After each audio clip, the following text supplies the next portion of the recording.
Hi guys, எல்லோரும் எப்படி இருக்கீங்க? நான் ரொம்ப நல்லா இருக்கேன். நீங்களும் நல்லா இருப்பீங்க நம்புறேன். இன்றைக்கி பூந்தி லட்டு எப்படி செய்கிறதுன்னு பார்க்கலாம் வாங்க. ஃபஸ்ட்டு கடலை மாவு எடுத்துக்கோங்க. கடலை மாவு அப்புறம் தேவையான அளவுக்கு தண்ணி எடுத்துக்கோங்க. தண்ணி மிக்ஸ் பண்ணும்போது கொஞ்சம் கொஞ்சமாக மிக்ஸ் பண்ணிக்கோங்க, இல்லாட்டி கட்டி பிடிச்சிரும். இது தோசை மாவோட பதத்துக்கு வரணும், அப்போ தான் கரெக்டாக இருக்கும். அப்புறம் சர்க்கரை பாகு காய்ச்சலாம். கொஞ்சமாக சர்க்கரை எடுத்துக்கோங்க. சர்க்கரையும் தண்ணியும் சேர்த்து இந்த மாதிரி இது பண்ணிக்கோங்க. இது ஒரு கம்பி பதத்தோட இதில் வரணும், அப்போ தான் கரெக்டாக இருக்கும். இது ரெடி ஆகிட்டு இருக்கும்போதே பூந்தி ரெடி பண்ணிடலாம். ஃபஸ்ட்டு ஒரு பாத்திரத்தில் எண்ணெய் ஊற்றி நல்லா சூடு பண்ணிவிடுங்க. அதுக்கப்புறமா இந்த மாதிரி ஒரு கரண்டி எடுத்து இந்த மாதிரி விட்டிங்கன்னா அழகாக வந்துடும்.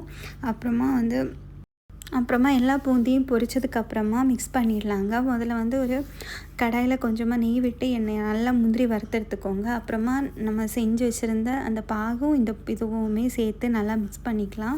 கேஷ்நட்டும் சேர்த்து மிக்ஸ் பண்ணி நான் ஒரு 1 hour அப்படியே விட்டுட்டு அதுக்கப்புறமா உருண்டை பிடிக்க ஆரம்பிச்சிட்டிங்கன்னா ரொம்ப அழகாகவே வந்துடும். உங்களுக்கு தேவை இருந்துச்சுன்னா உருண்டை பிடிக்கும்போது கஷ்டமாக இருக்கும். நான் ரொம்ப ஷேப்பாலாம் பண்ணலை.